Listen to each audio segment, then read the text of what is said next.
Financial statements में आप लोग क्या बनाते हैं, यानी objective of the financial statements क्या होते हैं? Yes, profit for the year, ये आपका फाइनेंशियल स्टेटमेंट्स का एक ऑब्जेक्टिव होता है। दूसरा ऑब्जेक्टिव क्या होता है? स्टेटमेंट ऑफ फाइनेंशियल पोजीशंस, यानी एसेट्स बताइए एंड लायबिलिटीज बताइए। अगली बात, ये भी आप लोगों को मेरे से ज़्यादा अच्छी पता है, ये कितने अर्से के लिए बनती है? फॉर द ईयर लिखते थे ना, एंडेड ऑन, आगे क्या? हमेशा 31 दिसंबर लिखते थे। जो भी रिपोर्टिंग डेट है, 30 जून भी हो सकता है, 30 सितंबर भी हो सकता है। एंडिंग ऑन अगर लिखा जाता 31 दिसंबर 2022, तो ये साल शुरू कब हुआ होता? तो फॉर द ईयर, पूरे साल का प्रॉफिट बताइए कितना हुआ। और बैलेंस शीट किस डेट पे बनती थी? एज ऑन 31 दिसंबर 2022। हमें बताइए कि इस दिन 31 दिसंबर 2022 वाले दिन रात को 12 बजे, जब ये दिन ख़त्म हो रहा था, डे एंड पे कंपनी के या ऑर्गेनाइजेशन के या बिजनेस के कितने एसेट्स, कितनी लायबिलिटीज थी, आखिरी दिन सिर्फ बता रहा है।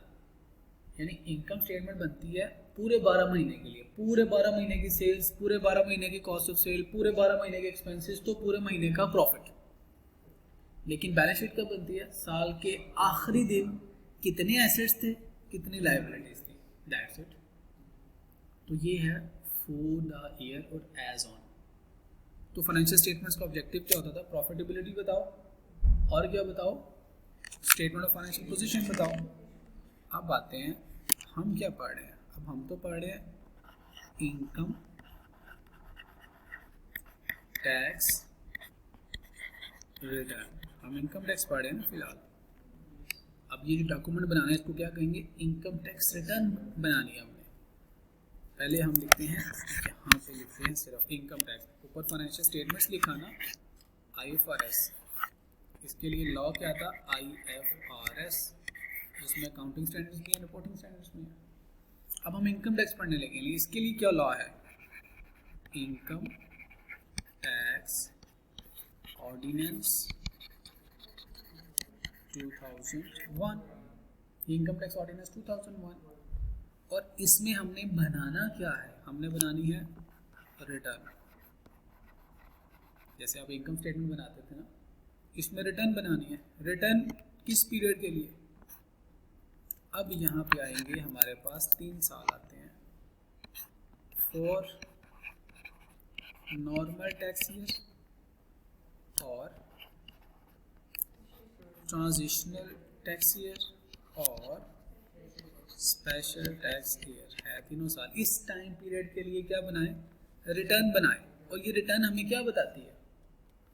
ये हमें बताती है, रिटर्न हमें बताती है income and tax on income. Income कितनी बनती है टैक्स पेयर की, और उसके ऊपर टैक्स कितना बनता है जिसने पे करना। हमने इस पूरे कंपनी इनकम टैक्स ऑर्डिनेंस 2001 में यही पढ़ना। जैसे आपने introduction to accounting, FR1, FR2, CFR1, MSA1, ये तमाम आप सब्जेक्ट्स, 5 सब्जेक्ट्स पढ़ेंगे IFRS को समझने के लिए। हम टैक्स प्रैक्टिस पढ़ेंगे और कॉर्पोरेट टैक्स पढ़ेंगे, एडवांस टैक्स पढ़ेंगे इनकम टैक्स ऑर्डिनेंस को कंप्लीट करने के लिए। और इस इनकम टैक्स ऑर्डिनेंस में हमने क्या पढ़ना है? हमने पढ़ना है जी सोल प्रोप्राइटर, पार्टनरशिप, कंपनी और सैलरीड इंडिविजुअल, इन 4 लोगों की इनकम और उसके ऊपर टैक्स। जितनी ज़्यादा इनकम उतना ज़्यादा टैक्स। ज़्यादा बारिश होती है ज़्यादा पानी आता है, ज़्यादा इनकम होगी ज़्यादा टैक्स, कम इनकम कम टैक्स। और IFRS क्या सिखाते हैं? Income statement, balance sheet, cash flow, notes, किसके? Sole proprietor, partnership, company, 3 businesses. Income tax में अब 4 कैरेक्टर आ गए, sole proprietor business, partnership business, company business and salaried individual. इन 4 लोगों के लिए, 4 तरह के लोगों के लिए हम क्या पढ़ रहे हैं? Income tax. कल हमने इनके लिए क्या सीखा? हमने सीखा कि टैक्स ईयर क्या होता है। तो हमने देखा है कि नॉर्मल टैक्स ईयर है, 1 जुलाई से 30 जून तक, 12 महीने का दुरानिया ख़त्म होगा 30 जून पे। फिर दूसरा हमने लर्निंग आउटकम पढ़ा, ट्रांजिशनल टैक्स ईयर क्या होता है? 12 महीने से कम वर्षा, मे और मे नॉट एंड ऑन 30 जून, मे और मे नॉट एंड ऑन 30 जून। तीसरा टैक्स ईयर हमने क्या पढ़ा? स्पेशल टैक्स ईयर, जो कि अलाउ किया जा सकता है रिक्वेस्ट करने पे, उसका भी 12 महीने का दुरानिया, बट नॉट एंडिंग ऑन 30 जून। ये हमने बेटा जी कल के लेसन में पढ़ा। हमने अभी सिर्फ टैक्स ईयर को समझा। जैसे ये टैक्स ईयर है ना, फॉर द ईयर, ये लेस देन 12 मंथ्स भी हो सकता है। ये क्वार्टर के लिए भी बनती है स्टेटमेंट, 6 महीने के लिए भी बनती है, 1 महीने के लिए भी बनती है। ये आप इंशाल्लाह FA 2 में और C5 में जाके देखेंगे कि कम वर्षे के लिए फाइनेंशियल स्टेटमेंट्स भी बन सकती हैं, नो प्रॉब्लम। फाइनेंशियल स्टेटमेंट का साल भी चेंज हो सकता है, या IFRS में लिखा हुआ है कि आप साल चेंज कर सकते हो अगर आपकी इनकम उसके मुताबिक है तो। अगली बात, हमने इनकम स्टेटमेंट में पढ़ा रेवेन्यू क्या है अकाउंटिंग स्टैंडर्ड्स के मुताबिक, कॉस्ट ऑफ सेल क्या है अकाउंटिंग स्टैंडर्ड्स के मुताबिक, एक्सपेंसेस क्या हैं अकाउंटिंग स्टैंडर्ड्स के मुताबिक, अदर इनकम्स क्या हैं अकाउंटिंग स्टैंडर्ड्स के मुताबिक।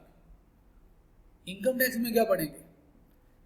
इनकम क्या है इनकम टैक्स के मुताबिक, एक्सपेंसेस क्या है इनकम टैक्स के मुताबिक, इनकम क्या बनेगी इनकम टैक्स के मुताबिक, टैक्स क्या है टैक्स लॉज के मुताबिक। यानी हमने अब जो भी पढ़ना है इस सब्जेक्ट में, मोर और लेस काम वही है जो हम रिपोर्टिंग स्टैंडर्ड्स में पढ़ रहे हैं, लेकिन उसका जो लॉ है, उसकी जो गाइडलाइन है, उसका जो नॉलेज है, वो क्या है? IFRS, reporting standards and accounting standards. अब हमने यही काम करना है, सिर्फ इनकम स्टेटमेंट बनानी है, लेकिन अब कानून क्या है, किसके तहत बनानी है? हमने इनकम टैक्स ऑर्डिनेंस 2001 के मुताबिक। और इसमें अभी तक हमने क्या सीखा? अभी तक हमने टैक्स ईयर सीखा। आज हम देखने लगे हैं कि ये टैक्स किस पे एप्लीकेबल होगा। IFRS तो सब पे एप्लीकेबल है जो बिजनेस कर रहे हैं, जो जिस कंट्री ने जितने स्टैंडर्ड्स ड्रॉप किए हैं वो उस कंट्री में अडॉप्ट किए हुए स्टैंडर्ड्स एप्लीकेबल है। पाकिस्तान में जितने भी लोग हैं, कंपनी है, सोल प्रोवाइडर, पार्टनरशिप, इंडिविजुअल मतलब सैलरीड इंडिविजुअल, उन सब पे इनकम टैक्स ऑर्डिनेंस एप्लीकेबल है। अब हमने क्या सीखना है, वो लोग कौन है जिनके ऊपर ये टैक्स लॉ अप्लाई होता है। आज हम ये सीखने जा रहे हैं। हम सीखने जा रहे हैं कि कौन लोग हैं जिनके ऊपर टैक्स लॉ अप्लाई होता है। हम उसको कहते हैं रेजिडेंट इंडिविजुअल। हम इंडिविजुअल की बात करने लगे हैं। कौन सा फर्द वाहिद है जिसको हम कहेंगे ये पाकिस्तानी रेजिडेंट है, और अगर वो पाकिस्तानी रेजिडेंट है तो उसके ऊपर इनकम टैक्स ऑर्डिनेंस अप्लाई होता है, लिहाजा उसने रिटर्न जमा करानी है। रिटर्न क्या है? वो स्टेटमेंट, लाइक इनकम स्टेटमेंट। वो इनकम स्टेटमेंट है, वो बताएगा मेरी इतनी इनकम है और मेरा इतना टैक्स है, वो टैक्स जमा कराएगा। अब कौन इंडिविजुअल है जिसने पाकिस्तान के लॉज के मुताबिक टैक्स रिटर्न फाइल करनी है? This is the learning outcome of today's lecture. Got it बेटा? कनेक्शन बन रहा है। अकाउंटिंग में आपने 5 सब्जेक्ट्स पढ़ने हैं, टैक्स में हमने सिर्फ 2 सब्जेक्ट्स पढ़ने हैं, और इसी में हमने इंशाल्लाह एक्सपर्ट बन जाना है। टैक्स है सिर्फ पाकिस्तानी लॉ, रिपोर्टिंग स्टैंडर्ड्स पूरी दुनिया के लिए बने हुए हैं। अच्छा जी, रेजिडेंट इंडिविजुअल, उसने ये नहीं कहा ये पाकिस्तानी है, कहीं नहीं कहा। इसका मतलब है कोई भी हो सकता है। इंडिविजुअल का मतलब है कल्ला बंदा, लड़का लड़की, या बिटवीन समथिंग, यानी कोई भी इंडिविजुअल हो सकता है। Gender does not matter, nationality does not matter, religion does not matter. Individual का कहा है, फर्द वाहिद। अब जरा गौर से देखिएगा, एन इंडिविजुअल, कोई भी, shall be a resident individual, उस शख्स को रेजिडेंट समझा जाएगा फॉर आ टैक्स ईयर। ये मैंने आ को अलग किया है, एक टैक्स के ईयर के लिए, यानी एक बंदे को 1 साल के लिए, इंडिविजुअल को 1 साल के लिए रेजिडेंट समझा जाएगा इफ द इंडिविजुअल। इससे मुराद ये है कि हर साल हमें देखना है कि ये बंदा रेजिडेंट है कि नहीं, हर साल देखना है ये रेजिडेंट है कि नहीं, हर साल देखना है ये रेजिडेंट है कि नहीं। एवरी ईयर हमें देखना है क्या ये फर्द वाहिद जो पाकिस्तानी है या अफगानी है, अमेरिकन है, मुसलमान है, हिंदू है, क्रिश्चियन है, whatever the person is, हर साल हमें देखना है क्या वो पाकिस्तान वो इनकम टैक्स के मुताबिक रेजिडेंट है कि नहीं। अगर रेजिडेंट है तो उसने रिटर्न फाइल करनी है, इनकम टैक्स रिटर्न फाइल करनी है, उसने पाकिस्तान का टैक्स पे करना है। तो हम पाकिस्तानी रेजिडेंट देखने लगे हैं इंडिविजुअल को।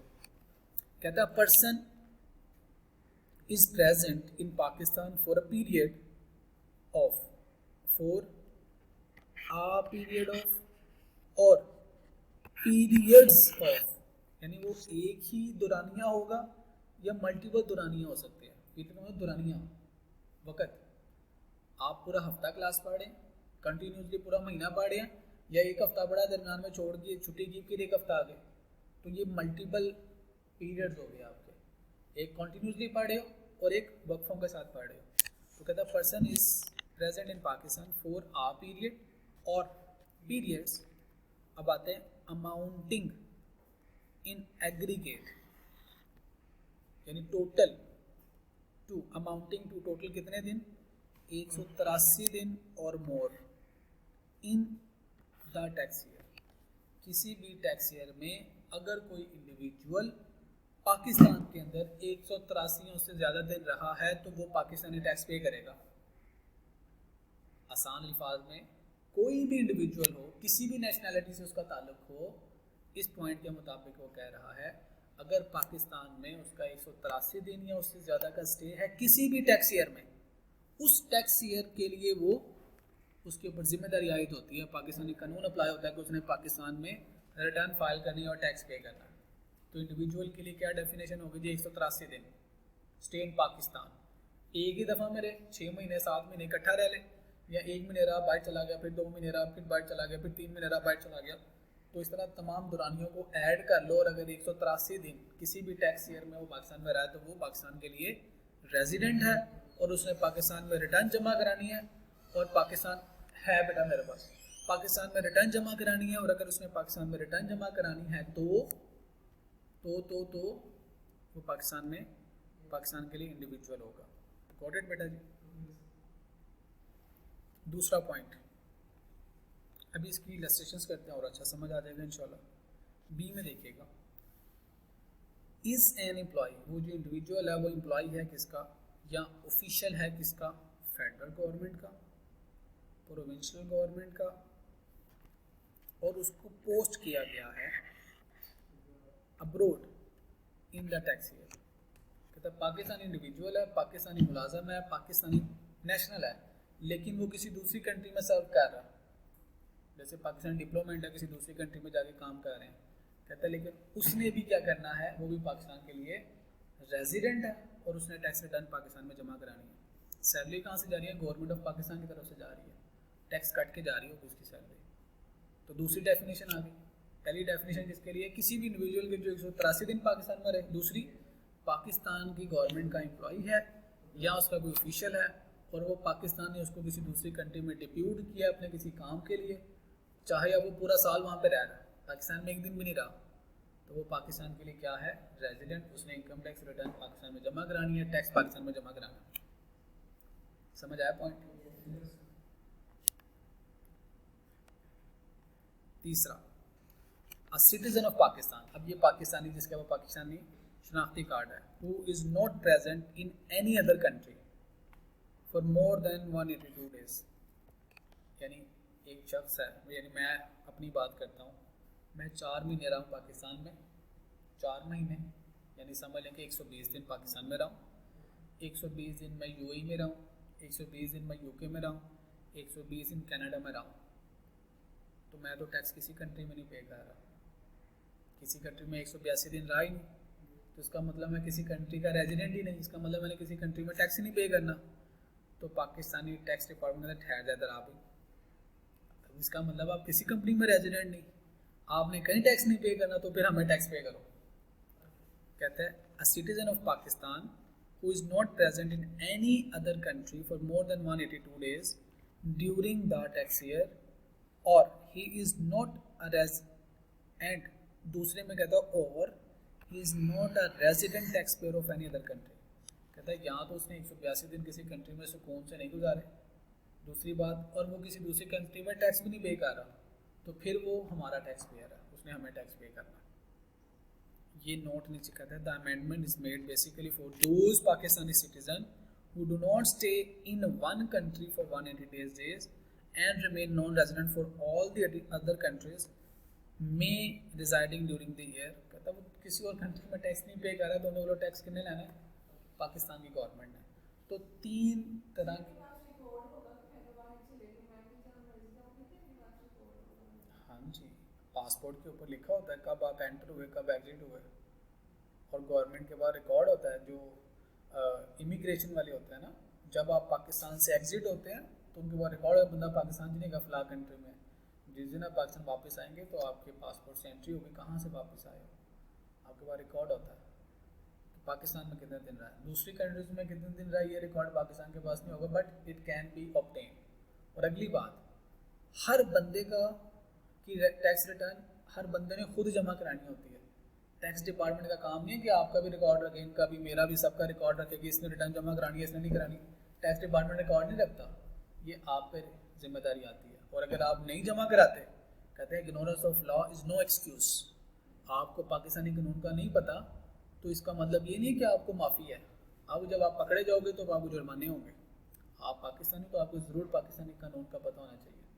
चार्टर्ड अकाउंटेंट्स पाकिस्तान में बन रहे हैं, उनको पैसे दें ताकि वो आपकी टैक्स रिटर्न फाइल करें, उनकी इनकम भी तो बननी है ना। ठीक है जी, तो तीन तरह के लोग हैं जी जो बताए गए हैं। कौन कौन?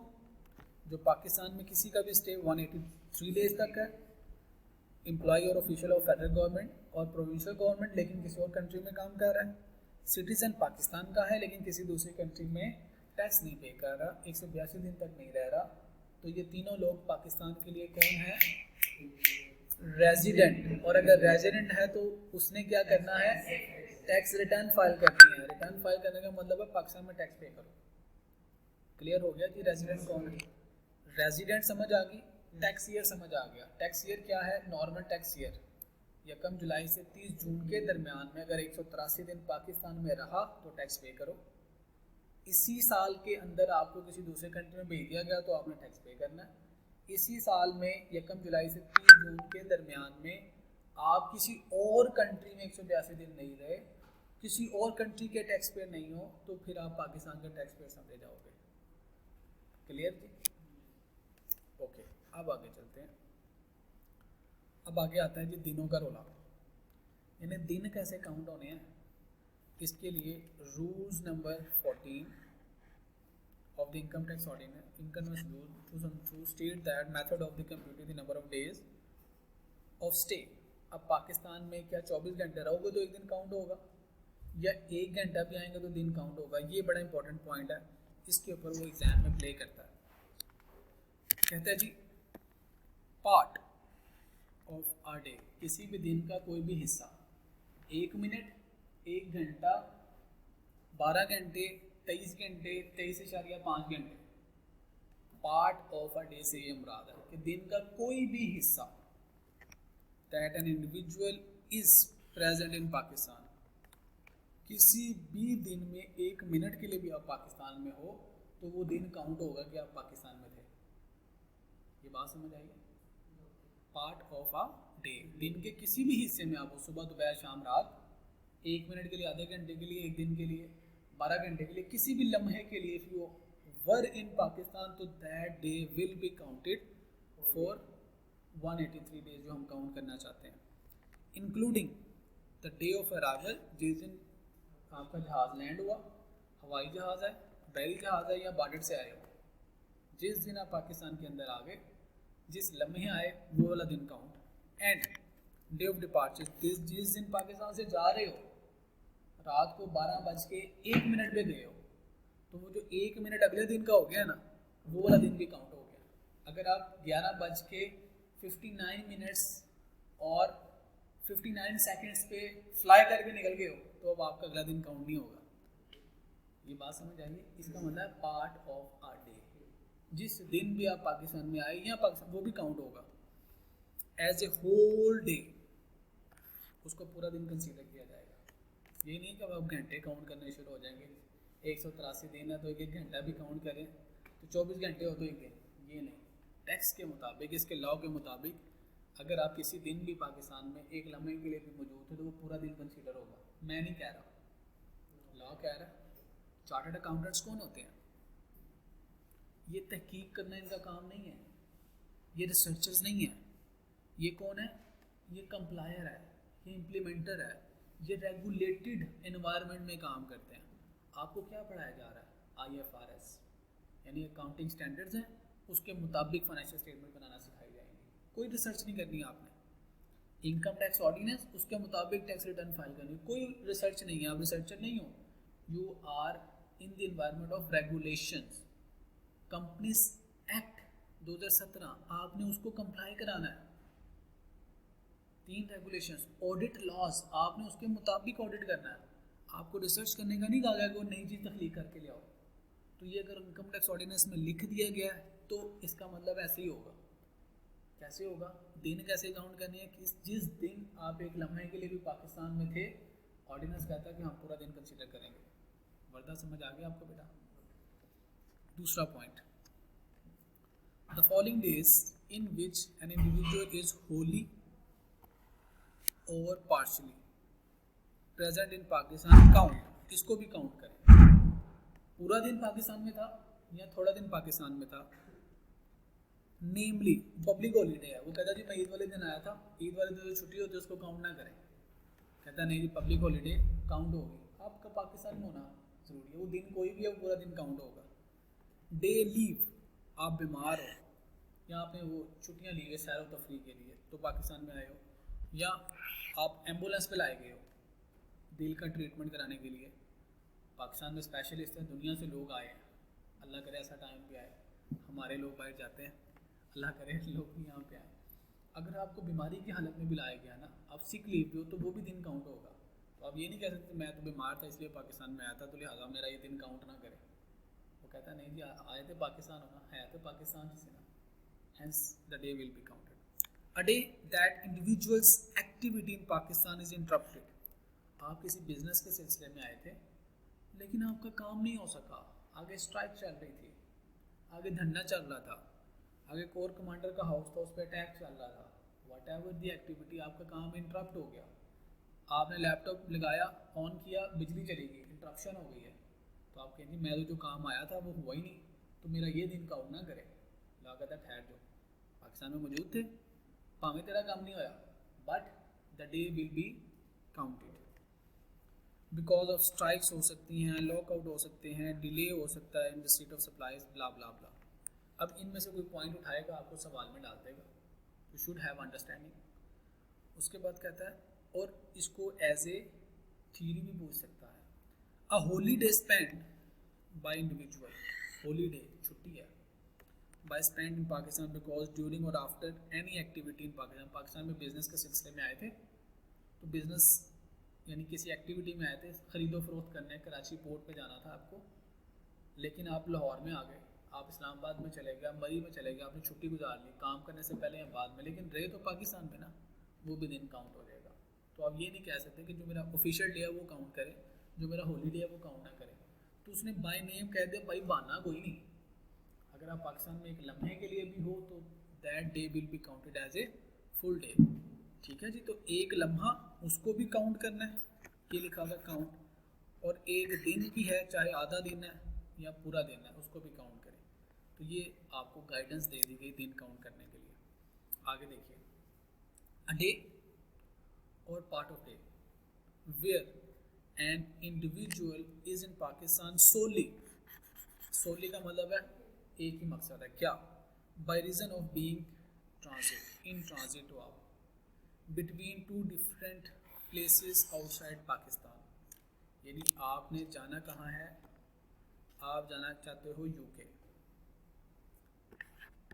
ठीक है, आपने यूके जाना है। आगा पाकिस्तान आप आ कहाँ से रहे हो? लेट्स सपोज इंडिया से आप आए, नहीं ये तो हो ही नहीं सकता ना, इंडिया छोड़ दें, चाइना से आए आप, चाइना से यूके जाना चाहते हो, तो दरमियान में पाकिस्तान आपको एक जहाज़ में उतारा, आप चाइना से आए पाकिस्तान, पाकिस्तान से आके जाएंगे यूके, कनेक्टेड फ्लाइट सो कहते हैं ना, इसको हम कहते हैं कनेक्टेड फ्लाइट। अब आप पाकिस्तान में नहीं रहना चाहते लेकिन कनेक्टेड फ़्लाइट है, आपकी आधे घंटे की ब्रेक थी, यानी पाकिस्तान में लैंड होना था, अगले आधे घंटे में आपने डिपार्ट हो जाना था यूके के लिए। अब ये वाला दिन नहीं काउंट करना, इसको कहता है डज नॉट काउंट, इसको ना काउंट करें, ये काउंट नहीं होगा, बस बाकी सारे दिन काउंट होंगे, सिर्फ ये दिन नहीं काउंट होगा।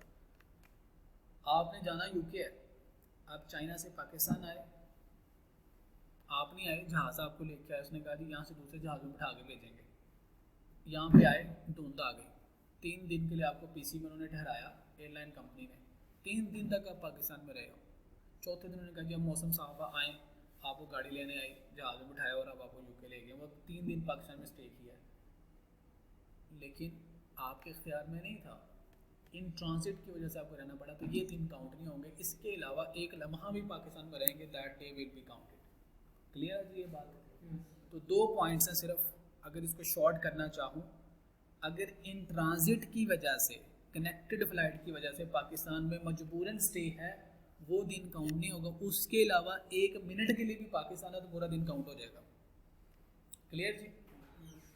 आगे चलो, ये सवाल है जी, पढ़े, समझें और मुझे समझाएं।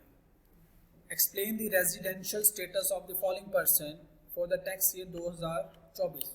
2024 के लिए आपने बताना है क्या ये बंदा पाकिस्तानी रेजिडेंट था या नहीं।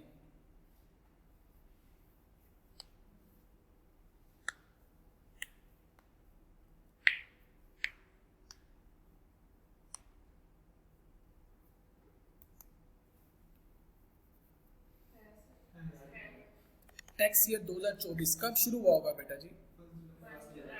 01, 07, आगे 23 से कहाँ तक चलेगा? 30/6/24 तक। तो टैक्स ईयर कौन सा ये? 2024। एग्रीड? अब मुझे बताइए, अभी टैक्स ईयर शुरू हुआ 1 जुलाई को और 15 जुलाई को इसको भेज दिया जाओ इटली 2 साल के लिए, अब इसने वापस नहीं आना 2 साल। अब बताएं इस बंदे का रेजिडेंशियल स्टेटस क्या है? नहीं, इसका रेजिडेंशियल स्टेटस क्या है? पाकिस्तानी नहीं पूछा, रेजिडेंशियल स्टेटस। टैक्स के पॉइंट ऑफ व्यू से क्या ये रेजिडेंट है या नहीं? क्यों है? 180 डेज तो है, हो ही नहीं। दूसरा पॉइंट था ये गवर्नमेंट ऑफिशियल है, that was the second point, government official है। तो ये क्या है? मिनिस्ट्री ऑफ टूरिज्म की वजह से कि किसी भी साल में, जिस साल में भी बाहर जाएगा उस साल में ये रेजिडेंट समझा जाएगा। 2024 के लिए he is the resident. Clear है ये बात जी? हाँ जी, 24 के लिए नहीं पे करेगा। क्यों पे करेगा? डबल टैक्सेशन ही है ये, हम आपको इंशाल्लाह C5 में जाके बताएंगे। ऊपर वापस आते हैं, जिस साल में डिप्यूट किया जा रहा है सिर्फ उस साल की बात की जा रही है। ये आता है दूसरा पॉइंट, कहता है किधर गया, हाँ, कहता है provision government posted in the year if an employee of the former government posted abroad in the year, जिस साल में पोस्ट किया गया सिर्फ उसी साल की बात हो रही है, उसके अलावा नहीं बात हो रही। द ईयर का मतलब होता है एक ही साल, वही खास साल जिसमें उसको पोस्ट किया गया। दूसरा सवाल देखिएगा जी। अच्छा, जवाब कैसे लिखना है? Being an employ of the federal government, mister Raza would be treated as resident irrespective of number of days he stayed in Pakistan. Next question देखिएगा। ऑन 1 फरवरी 2024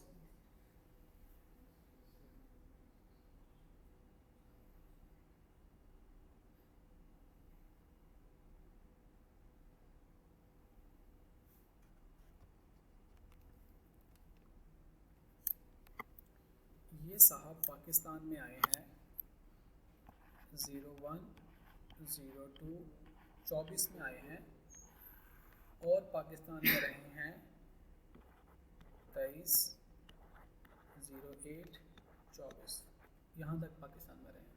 बताइए जी 2024 के लिए क्या ये रेजिडेंट हैं या नहीं? 2024 यहाँ पे ख़त्म होगा 30/6/24। अब बताइए क्या ये 2024 के लिए रेजिडेंट हैं या नहीं? क्यों नहीं है? कैसे हैं और कैसे नहीं है? पाकिस्तान में आ गए, यूके की गवर्नमेंट ने पाकिस्तान भेजा, पाकिस्तान में आ गया, फिर अंग्रेजी में तो ये लिखा हुआ है ना उनका, सिटीजन ऑफ पाकिस्तान, पाकिस्तान का सिटीजन था, वाज सेंट टू पाकिस्तान, और उसको पाकिस्तान में भेज दिया by his UK based company, UK में रह रहा था, सिटीजन पाकिस्तान का, यूके की कंपनी का, जाओ पाकिस्तान जाके काम करो। अब पाकिस्तान में वो फरवरी से लेके अगस्त तक रहा। अब मुझे बताइए हमारा साल कब ख़त्म हो रहा है? 30 जून, ठीक है जी, 30 जून को साल ख़त्म हो रहा है। फरवरी में कितने दिन रहा वो? 28 डेज। फरवरी के बाद क्या आता है जी? मार्च में कितने दिन रहा? 31। उसके बाद क्या आता है? 30 डेज। उसके बाद मई के कितने दिन है? 31 दिन। उसके बाद क्या आता है? जून के कितने दिन है? काउंट कर लें।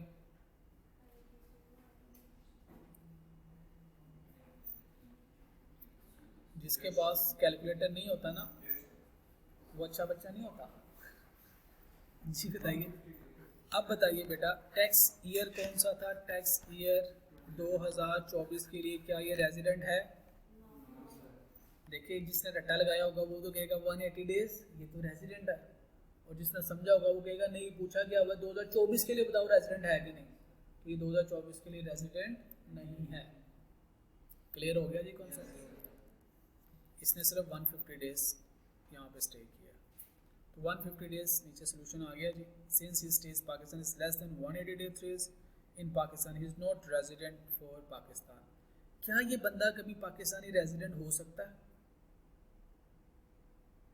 अगर इसका सिर्फ स्टे 150 दिन है पाकिस्तान में, अगर इसका स्टे, मेरी बात और से सुने, पाकिस्तान में सिर्फ 150 दिन रहा, क्या ये किसी सूरत भी पाकिस्तान का रेजिडेंट हो सकता है?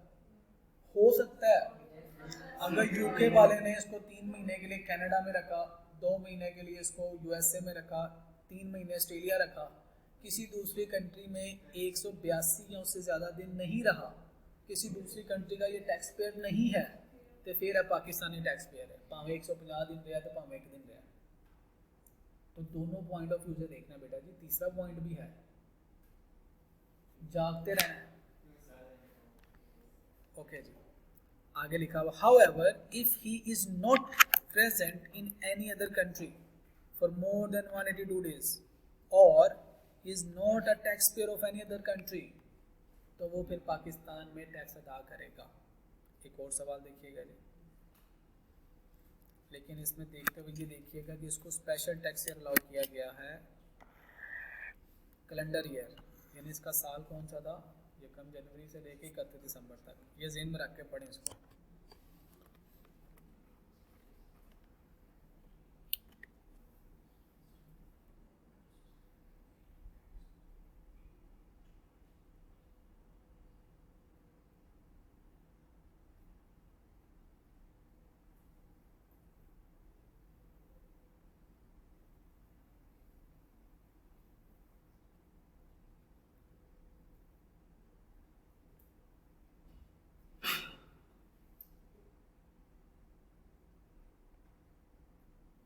जी बेटा जी, सवाल समझ आया? बताएं जी, कौन जवाब देगा पहले?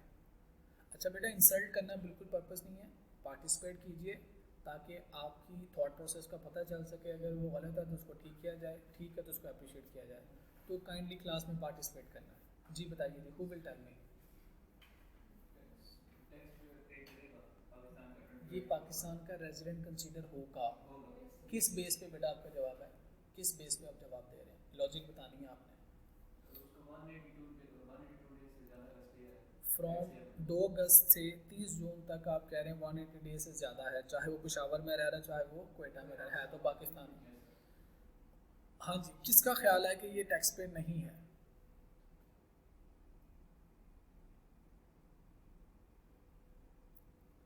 किसका ख्याल है कि टैक्स पे नहीं है? देखिए बेटा, इसका टैक्स ईयर कौन सा? इसका टैक्स ईयर कौन सा? 31 दिसंबर पे उसका टैक्स ईयर ख़त्म हो जाता। ठीक है, कहते हैं जी, it is immaterial where he stay in Pakistan, number of days shall be counted from the day of his arrival in Pakistan to the day his departure. Accounting period is 1 जनवरी 2023 से 31 दिसंबर 2023, tax year 2024 बनेगा। इस दौरानिए में वो कितना अर्सा पाकिस्तान में रहा? कैसे? वो कब आया जी पाकिस्तान में? वो कब आया? किधर है जी, किधर है जी? 1 फरवरी को आया। फरवरी के कितने दिन रहा जी? 2023 में लीप ईयर था 2023 का, तो 29 डेज। उसके बाद कब गया है वो स्टे अप टू 2 अगस्त तक रहा। मार्च में 31 दिन, अप्रैल के, मई, जून, जुलाई और अगस्त में 2 अगस्त को वो चला गया। तो उसका टोटल डेज कितने बनते हैं? उसका साल कौन सा था? 01 23 से लेके 31/12/23, ये इसका स्पेशल टैक्स ईयर 2024 बाद स्पेशल टैक्स ईयर। इस टैक्स ईयर में वो पाकिस्तान में कितने दिन था? 184 डेज। तो क्या वो पाकिस्तान का रेजिडेंट था? Okay, he was present in Pakistan for 184 days, therefore he is resident individual of the Pakistan। Clear हो गया बेटा जी? शाबाश। एक और सवाल देखिएगा, ये बेटा जी पास पेपर का क्वेश्चन है, ये बल्कि आप घर से कीजिएगा, खुद करेंगे। सोल्यूशन मैंने साथ रख दिया हुआ इसका, ये खुद करेंगे आप। ये आपका होमवर्क है, मैं इसके साथ लिख देता हूँ। This is your homework, pass paper का क्वेश्चन है। इस नॉलेज की बेस पे you can attempt it. Next move करते हैं, क्योंकि क्लास में सॉल्व करना और घर जाके सॉल्व करना इज़ लिटिल बिट डिफरेंट। जब अपने हाथ से खुद से बैठ के सॉल्व करेंगे तो आपकी कैपेसिटी बिल्ड होगी, उसी कैपेसिटी ने आपको पेपर में पास कराना है। एक और एग्जांपल देखिएगा, sir Farhan stayed in Pakistan from 10 March 2022 to 1 January 2023। अब आपसे रिक्वायरमेंट क्या है बताइए जी? क्या sir Farhan determine the residential status. Tax year 2023 में क्या ये रेजिडेंट थे?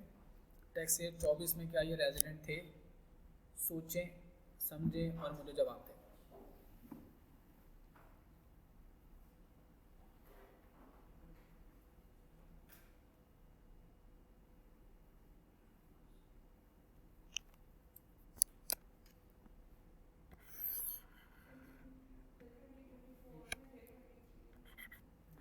लॉजिकली बताना है कितने दिन रहे हैं आप, दिन बताएं मुझे।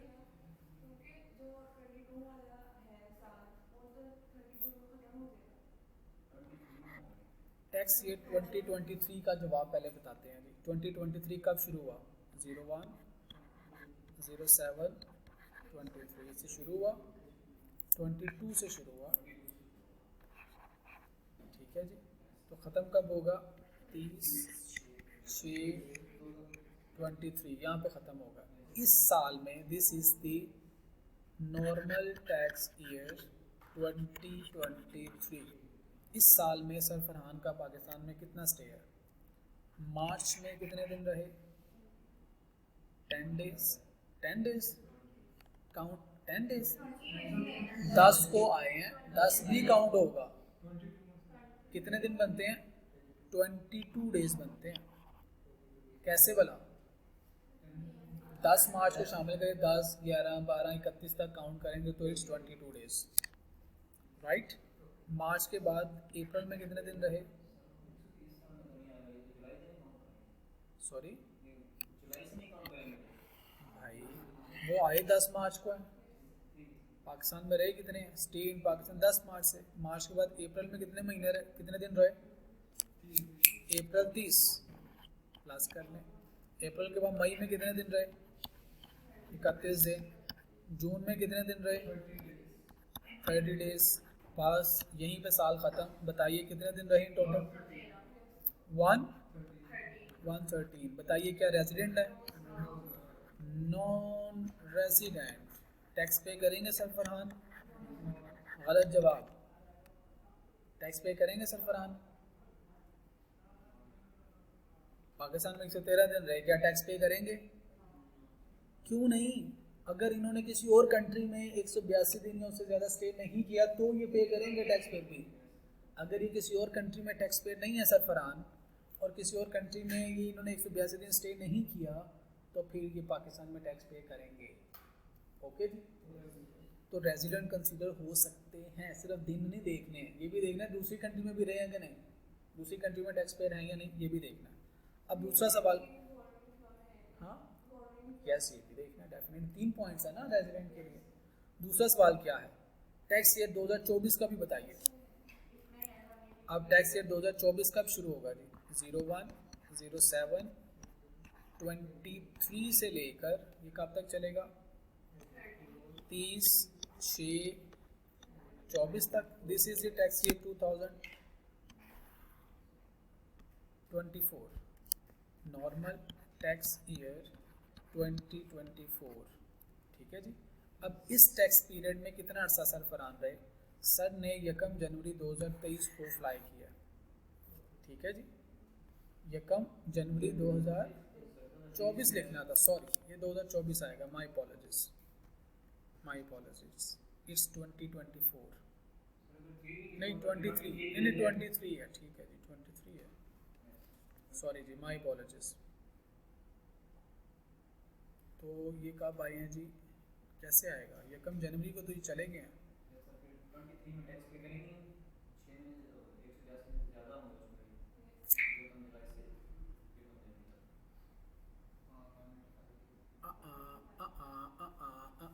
इसमें लिखना था, मैंने सवाल नहीं ठीक बनाया बेटा जी, इस सवाल में यहाँ पे आना है 23, इसका मतलब आप ठीक कह रहे थे, यहाँ पे आएगा 24, अब ठीक है जी, ठीक है जी, ओके।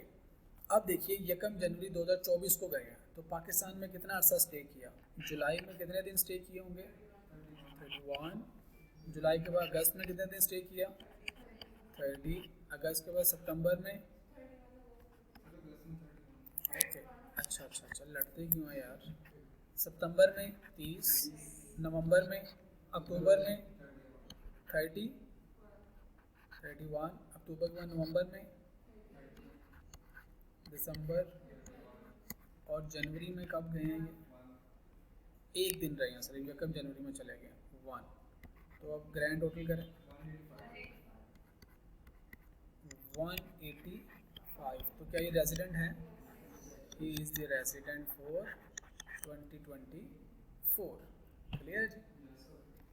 ये अब आपका होमवर्क है, इसको अब आप घर से करके आएंगे, दिस इज योर होमवर्क। अब देखते हैं जी दूसरा point, resident association of person, AOP partnership, section 84, association of person. Partnership कब समझा जाएगा कि पार्टनरशिप बिजनेस पाकिस्तान में किसी भी साल में रेजिडेंट रहे हैं? वेरी इजी कॉन्सेप्ट, कहता है association of person shall be a resident association of person for a tax year, किसी भी एक साल के लिए इनको रेजिडेंट समझा जाएगा if the control and management, यानी पार्टनर्स ने, of the affairs of the association is situated wholly और partly in Pakistan at any time in the year.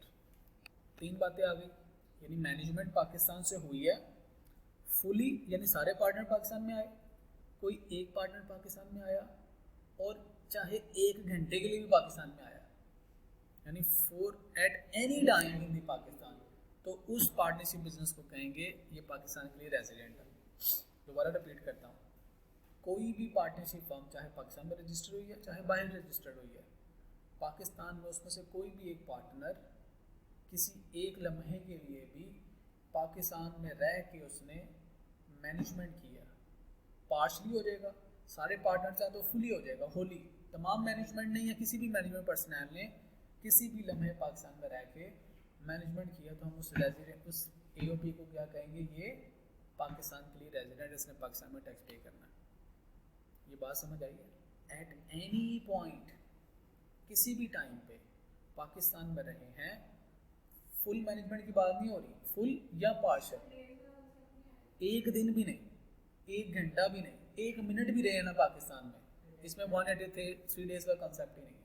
तो पार्टनरशिप के लिए तो ज़िंदगी आसान होगी। ये सारे पार्टनर या कोई एक पार्टनर कभी भी पाकिस्तान से उसने मैनेज किया तो पाकिस्तान के लिए क्या हो गया, रेजिडेंट। अब उस साल का टैक्स पाकिस्तान में पे करेंगे, एग्रीड। यानी चार्टर्ड अकाउंट फर्म जितने भी पाकिस्तान में रजिस्टर है, अगर सारे पार्टनर बाहर जाके मैनेज कर रहे हैं, पाकिस्तान में नहीं आ रहे, तो उस साल के लिए वो रेजिडेंट नहीं है। ऐसे पाकिस्तान में आए, घर वालों से मिले और वापस चले गए, तो उस साल वो पाकिस्तान में टैक्स पे करेंगे। तो आप जब पार्टनरशिप बिजनेस बनाएंगे या पार्टनरशिप बिजनेस को कंसल्टेंसी देंगे, या आप ऐसी फर्म है जो पार्टनरशिप है, तो आपको पता होना चाहिए पाकिस्तान से अगर आपने 1 घंटे के लिए भी मैनेजमेंट की है पार्टनर्स ने, तो पाकिस्तान के लिए क्या हो गया, टैक्स पेयर। पाकिस्तान के लिए उस साल के लिए रेजिडेंट। क्लियर? आगे चलते हैं। हमने इंडिविजुअल देख लिया, वो थोड़ा कॉम्प्लिकेटेड था, उसमें हमने इलस्ट्रेशंस की। एओपी कोई कॉम्प्लिकेशन नहीं है, कंपनी भी कोई ज़्यादा कॉम्प्लिकेशन नहीं है। रेजिडेंट कंपनी सेक्शन 83, पहले हमने 82 पढ़ा, अब हम 83 पढ़ रहे हैं, 84 भी पढ़ लिया, 82, 83 एंड 84। रेजिडेंट कंपनी किसको कहते हैं? A company shall be a resident company in Pakistan for tax year if number 1 it is incorporated और फॉर्म्ड बाय और under any law in Pakistan. Pakistan में जो भी कंपनी लॉ है उसके तहत अगर पाकिस्तान में कोई कंपनी बनी है तो पाकिस्तान के लिए रेजिडेंट है। उसमें पार्टनर्स का, शेयर होल्डर्स का कोई काम ही नहीं है। अगर पाकिस्तान में रजिस्टर्ड हुई है, पाकिस्तान में इस वक्त जो लॉ एप्लीकेबल है उसको हम कहते हैं कंपनीज एक्ट, कंपनीज एक्ट 2017।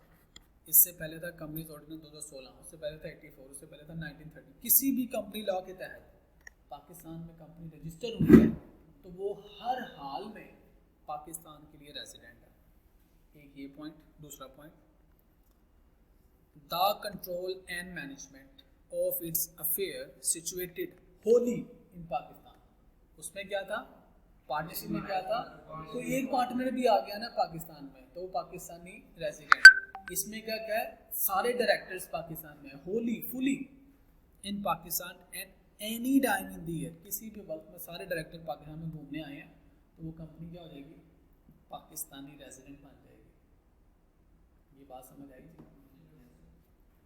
तो इसमें कंपनी में होल मैनेजमेंट और पार्टनरशिप में होल और पार्शियल मैनेजमेंट। कहता है if company partially manage in Pakistan it will not be resident company. मैंने क्लैरिफाई कर दिया, 1 डायरेक्टर, 2 डायरेक्टर, 5 डायरेक्टर आ गए हैं, 7 डायरेक्टर से उसमें से 6 डायरेक्टर्स आ गए हैं, 1 डायरेक्टर नहीं आए तो उसको हम रेजिडेंट कंपनी पाकिस्तान के पॉइंट ऑफ व्यू से नहीं कहेंगे। अगेन इस पर भी नंबर ऑफ दिनों की कोई कैद नहीं है। नंबर ऑफ दिनों की कैद किस पे है, इंडिविजुअल के केस में। एओपी के केस में एक पार्टनर 1 लम्हे के लिए भी आ गया तो पाकिस्तान के लिए रेजिडेंट। कंपनी के केस में सारे डायरेक्टर्स 1 लम्हे के लिए भी आ गए तो वो कंपनी पाकिस्तान के लिए रेजिडेंट। और तीसरा पॉइंट क्या है, फेडरल गवर्नमेंट और लोकल गवर्नमेंट। फेडरल गवर्नमेंट किसको कहते हैं, प्रोविंशियल गवर्नमेंट किसको कहते हैं, चीफ मिनिस्टर। और लोकल गवर्नमेंट किसको कहते हैं, ये जो ज़िला नाज़म वगैरह होते हैं इसको लोकल गवर्नमेंट कहते हैं, नाज़म और नायब नाज़म और ब्ला ब्ला ब्ला। तो अगर प्रोविंशियल और लोकल गवर्नमेंट है उसको भी हम क्या कहेंगे, ये भी रेजिडेंट है पाकिस्तान में, इसको भी कंपनी के डेफिनेशन में डाल दिया गया। तो हमें पता चल गया इंडिविजुअल के केस में 183 डेज पाकिस्तानी ऑफिशियल डिप्यूटेड इन अब्रोड, और तीसरा क्या था 182 दिन किसी और कंट्री में नहीं रहे। तो तीनों पॉइंट हमने अच्छी तरह समझने हैं। एओपी के लिए एक ही पॉइंट है, कोई एक पार्टनर 1 लम्हे के लिए पाकिस्तान आया तो दैट इज रेजिडेंट, पाकिस्तान में टैक्स पे करेंगे। और आखिरी बात, कंपनी के केस में सारे डायरेक्टर्स पाकिस्तान में आ गए, 1 लम्हे के लिए भी आ गए तो पाकिस्तान के लिए क्या बन गया, टैक्स पेयर। या पाकिस्तान में ही कंपनी रजिस्टर हुई है तो पाकिस्तान के लिए उस साल में दैट इज वो पाकिस्तान के लिए रेजिडेंट है। और फेडरल गवर्नमेंट और प्रोविंशियल गवर्नमेंट और लोकल गवर्नमेंट्स ये क्या है पाकिस्तान के लिए रेजिडेंट। अब अगली बात, हमें रेजिडेंट समझ आ गया, हमें टैक्स ईयर समझ आ गया। कहता है रेजिडेंट एंड नॉन रेजिडेंट। अब हम आते हैं सेक्शन 81 पे। हमने 82, 83, 84 पढ़ लिया, अब 81 पे आते हैं। A company shall be a resident in Pakistan for a tax year if the person is resident individual, resident company, resident AOP for the year और द फेडरल गवर्नमेंट, इन लोगों को कहा जाएगा ये क्या है, shall be a resident in Pakistan. Shall be a resident किसको कहा जाएगा, इंडिविजुअल को, एओपी को, कंपनी को, अगर वो साल के लिए पाकिस्तान में रेजिडेंट थे। एओपी में तो बात ही नहीं की उसने रजिस्टर होने की। कंपनी केस में उसने 2 पॉइंट्स बताए हैं, चाहे पाकिस्तान में रजिस्टर्ड तो है ही पाकिस्तानी कंपनी, बाहर रजिस्टर्ड है, सारे डायरेक्टर अगर पाकिस्तान में आए तो वो भी पाकिस्तान के लिए रेजिडेंट समझी जाएगी। ठीक है, तो ये 2 अलग पॉइंट है बेटा। पाकिस्तानी कंपनी भी हो सकती है, फॉरेन कंपनी भी हो सकती है। फॉरेन कंपनी में सारे डायरेक्टर्स पाकिस्तान में घूमने फिरने भी आया तो पाकिस्तान के लिए रेजिडेंट बन गई। कहता है जी a person shall be non-resident person for a tax year if the person is not a resident person for that year। तो resident non-resident persons, यहाँ पे persons लिखा हुआ था इसलिए मैंने पहले तीनों persons बताया। persons का मतलब है individual, AOP and company tax point of view से these 3 are the persons। तो वो persons पाकिस्तान के लिए resident कब होंगे, जब वो पाकिस्तान में रहे, और फेडरल गवर्नमेंट तो वैसे ही पाकिस्तान की गवर्नमेंट है तो दे आर रेजिडेंट। तो ये सवाल था जी। अब आपका होमवर्क क्या है, 2 सवाल और आपने पास पेपर के करने हैं। दैट इज़ क्वेश्चन नंबर 4 है सितंबर 2013 का, सितंबर 2011, ये 2 पास पेपर के सवाल है जो आप करेंगे। और रीडिंग क्या करनी है, वैसे तो मैंने सारा यहाँ पे लिख दिया जी।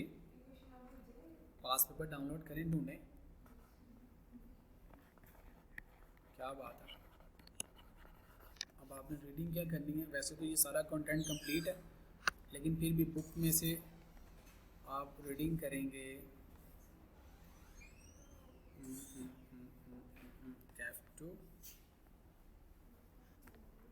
Control F resident।